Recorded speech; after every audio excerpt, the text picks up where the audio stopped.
1906년 대한제국 광무 10년 고종 44년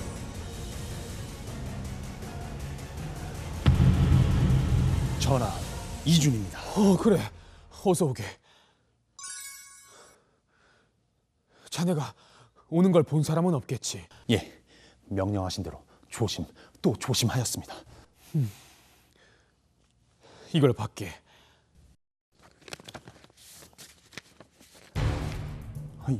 이것은 위임장 아닙니까? 그렇네. 자네가 나 대신 헤이그로 좀 가져야겠네. 헤이그요? 고종은 왜 이준을 네덜란드 헤이그로 보내려 하는 것일까? 고종이 비밀 사절 딴 헤이그 특사. 1905년 대한제국은 일본과 맺은 조약으로 충격에 빠져 있었는데, 아니, 그것들이 일본의 나라를 팔았다는 게 사실이야? 아, 글쎄 사실이래요. 그 이토 그 토 나오게 생긴 작자 있잖아요. 이토 히로부미인가 뭔가 하는 그 작자가 서명하래니까 냉큼 했답니다. 누가요? 무슨 서명을 했는데요? 너 이렇게 모르는 게 많아가지고 험한 세상 어떻게 살아가려고 그러니? 아휴, 그래, 너도 알 거는 알아야지. 그러니까 그게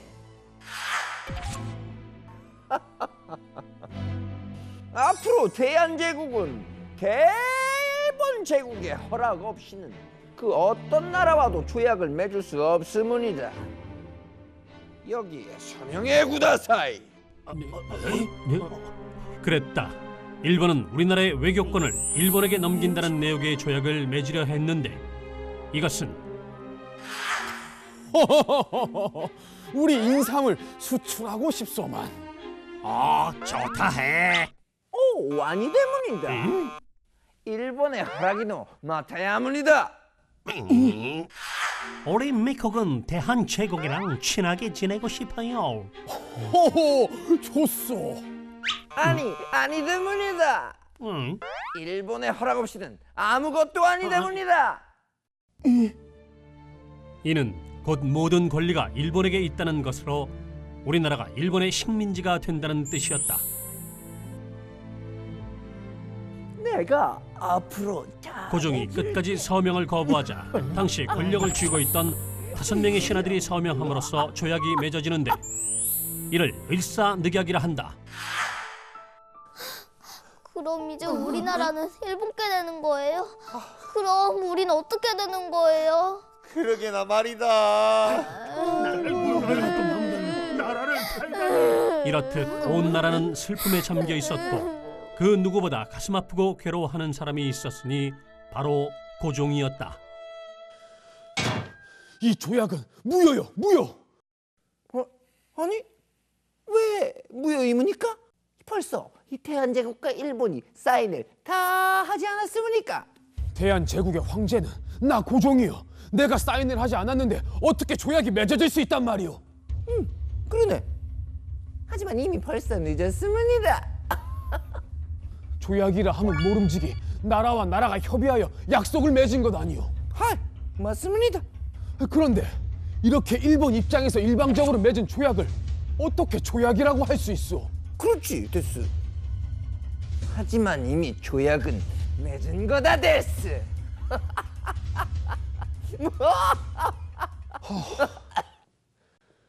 이렇게 나라를 빼앗길 수는 없어. 무슨 방법이 있을 거야. 방법이. 그때 고종이 발견한 것이 있었으니 바로 러시아 황제가 비밀리에 보낸 제2회 만국평화회의 초대장이었다. 네덜란드 헤이그에서 각 나라의 대표들이 모여 세계 평화에 대해 이야기하는 자리가 마련되었습니다. 이 회의에 꼭 참석해 주십시오. 그래, 바로 이거야. 고종은 이 만국평화회의에 이준, 이상설, 이휘종을 특사로 보내 일본이 강제로 대한제국을 뺏으려 한다는 사실을 온 세계에 알리고자 한 것이다. 그러나 야, 못 들어갑니다. 왜 못 들어가게 하는 것이오?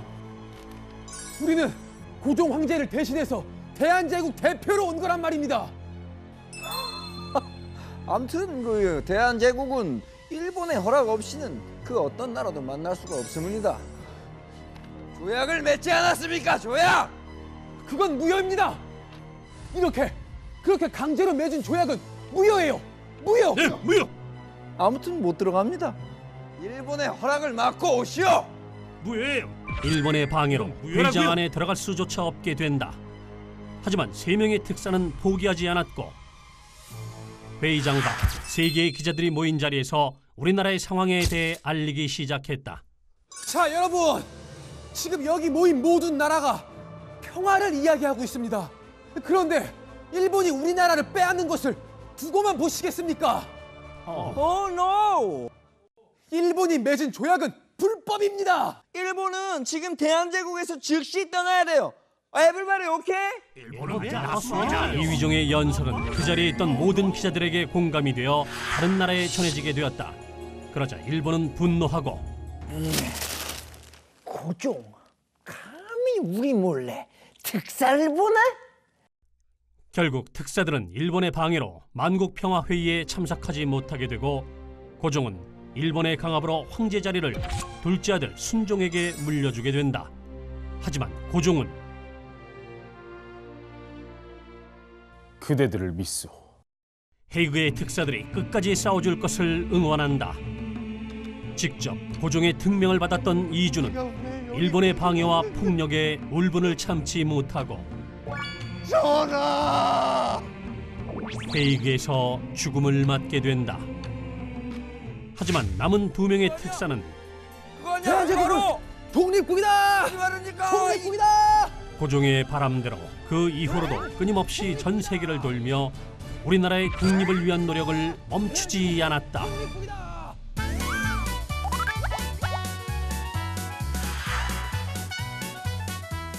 1905년 일본은 강제로 우리나라의 외교권을 뺏어갔어요. 이런 말도 안 되는 일을 세계 여러 나라에 전하려고 고종은 3명의 특사를 헤이그로 보내요. 바로 이준, 이상설, 이휘종. 헤이그에서 만국평화회의가 열린다는 걸 알았던 거죠. 그런데 이걸 안 일본이 우리 특사들을 회의장에 못 들어가게 했어요. 그렇다고 포기할 특사들이 아니죠. 세계 여러 나라 기자들이 모인 곳에서 일본이 한 일을 전하고 우리나라의 대한독립을 위해 끝까지 싸웠어요. 고종 임금님과 헤이그 특사님들, 나라를 지키기 위해 끝까지 싸워주셔서 정말 감사합니다. 1907년 대한매일신보 신문사. 에이 미스터 양! 빅뉴스! 이거 봐봐요. 오 마이 갓! 미스터 양도 알아요? 네, 베델. 어떻게 이럴 수가 있죠? 이 2,300만 원에 되는 빚을 다 함께 갖고 있다니. 원래 우리 백성들은 나라가 힘들 때마다 똘똘 뭉쳤으니까요. 원더풀. 그랬다. 일본에 강제적으로 진 나라 빚을 온 국민이 갚는 모금운동을 펼치자는 글이 대한매일신보사로 전해져 온 것이다. 어서 신문에 이 소식을 실어야 해요. 방방곡곡 온 나라에 이 운동을 알려야 합니다. 오케이. 반드시 일본에 진 빚을 갚아 우리나라의 경제 주권을 찾아오고 말리다. 나라 빚을 갚자 국채 보상운동. 1904년 대한제국은 나라 살림과 외교에 관한 모든 일은 일본 관리에게 맡긴다는 제1차 한일협약을 일본의 강압에 의해 맺었다. 이후 일본은 경제적 침략을 목적으로 대한제국의 근대화를 핑계삼아 화폐 개혁을 강요했는데 지금의 돈으로는 아니 때문이다. 대한제국이 화폐 개혁을 해야 잘 살 수 있습니다. 하지만 그래도 이 돈을 만들려면은 더 많은 돈이 필요할 텐데. 그것은 걱정이노 하지 않아도 됩니다. 돈을 만들려면 돈이 필요하고 돈이 필요한데 돈이 없으면 돈을 일본이 빌려주겠습니다. 하지만 그게 다 빚인데 아무래도 화폐 개혁은 다음 기회에 하는 게. 벌써 잊었습니까? 1년 전 경제와 외교에 관한 건 일본 말을 듣기로 했습니까? 했습니까? 안 했습니까? 하지만 알겠소이다. 그대의 말을 따르는 걸로 하겠습니다.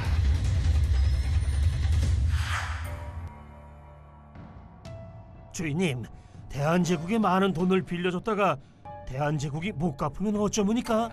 그것이노 내가 바라는 거다 데스. 대한제국을 근대화시켜준다 하며 계속 돈을 빌리고 또 빌리고 또 빌리게 해서 돈을 못 갚으면 대한제국 땅으로 갚으라 하면 된다 데스. 그럼 우린 대한제국을 꼴깍 식민지화하는 거다 데스. 안타깝게도 일본의 계략대로 대한제국은 2년여 만에 약 1,300만 원이나 되는 빚을 지게 되었다. 이는 나라의 1년치 쓸 돈보다 많은 것이었다. 그러던 어느 날 큰일입니다. 이대로 있다간 일본의 식민지가 되고 말 것입니다. 어서 나라 빚을 갚아야 합니다. 좋은 수가 없을까요? 방법을 찾아야 해요. 우리 민족은 나라가 어려울 때마다 백성들이 나섰습니다. 우선 불필요한 담배를 끊고 그 돈을 모아서 나라 빚을 갚기 시작하면 어떨까요? 좋은 방법입니다. 방법이요. 아유, 그러면은 어서 우리부터 시작합시다. 그럽시다. 이렇게 대구의 작은 출판사인 광문사에서 서상돈, 김광재를 중심으로 한 나라빚 갚기 운동인 국채보상운동이 시작되었고 여기요, 신문 좀 보시오. 여기 신문 좀 보시오. 여기 신문 좀 보시오. 여기요. 여기 이 신문 좀 보시오. 뭐 재미난 거라도 있어? 뭐 나라 빚이 이렇게 많아? 그렇답니다. 담배를 3개월만 끊고 그 돈을 모아서 나라 빚을 갚는데 함께 해주시겠소? 아버지, 당장 담배 끊으세요. 그럼 이 나라를 위한 일인데 해야지. 정말 고맙소. 나랍시다.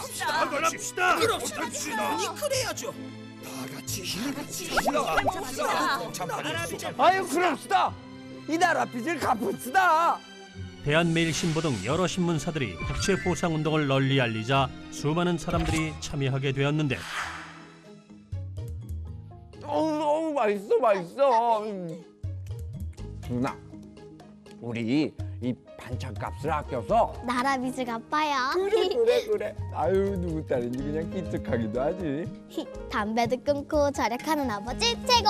우리 딸 최고. 집집마다 생활비를 아끼고 나라가 힘든 때이니 우리 여자들도 나서야지요. 그럼요. 자, 가지고 계신 폐물들을 내놓으시죠. 전국 부인회 회원들은 가지고 있던 폐물들을 팔아 보탰으며 자, 여기. 어르신, 쓰실 돈도 부족하실 텐데 정말 감사합니다. 무슨 당연한 일을 수고하시게. 예. 시구 들어간다. 저 시구 들어왔다. 한푼 주세. 가 아니라 나도 이 나라 백성인데 나도 도와야 되지 않겠습니까? 하루하루 동량으로 먹고 살기도 힘들 텐데 정말 고맙소. 어유 나으리 영광입니다. 이렇게 남녀노소 신분 고하를 가리지 않고 나라 빚을 갚기 위해 한 마음으로 뭉쳤다. 이 소식은 고종에게도 전해졌는데 백성들이 이렇게까지 나서고 있는데 임금인 내가 담배를 피울 수는 없는 일. 여봐라, 궁궐 안에 있는 모든 담배를 없애도록 하여라. 예, 명 받잡겠습니다. 우리 백성들 정말 고맙구나. 진짜 자랑스러운 백성들이로다. 고종까지 동참한 국채보상운동의 불꽃은 더욱 활활 타오르며 일본으로부터 경제적 자립을 지키고자 한 주권회복운동으로 힘을 키워가게 되었다. 이에 두려움을 느낀 일본은 국채보상운동을 무너뜨릴 모함 계획을 세우는데 너무 땡큐. 감사합니다. 양기특과 패대를 잡아라. 저들이 보상금의 일부를 마음대로 사용했다 데스. 하이! 뭐라고? 뭔 소리야? 우리가 얼마나 힘들게 모은 돈인데? 아닙니다, 여러분. 이건 모함이에요. 음모입니다.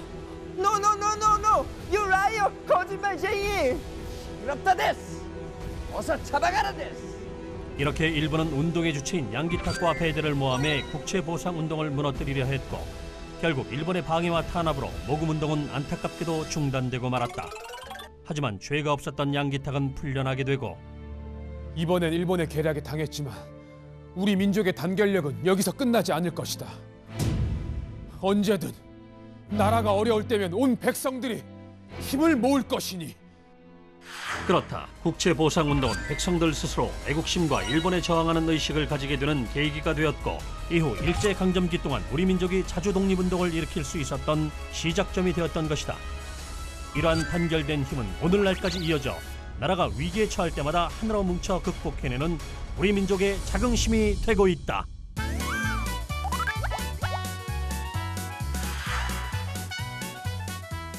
대한제국 시절 우리나라는 일본의 돈을 강제로 빌려야 했어요. 그래서 어마어마한 빚을 지게 되었죠. 만약 우리나라가 빚을 못 갚으면 일본은 우리나라를 식민지로 만들려는 속셈이었던 거예요. 하지만 1907년 나라 빚을 갚자며 남자들은 금연을 하고 여자들은 폐물까지 팔면서 온 국민이 성금을 모으기 시작했죠. 이 운동이 바로 국채보상운동이에요. 비록 일본의 방해와 탄압으로 성공하지는 못했지만 경제적 자립을 이루고자 한 우리 민족의 정신을 잘 보여준 운동이었어요.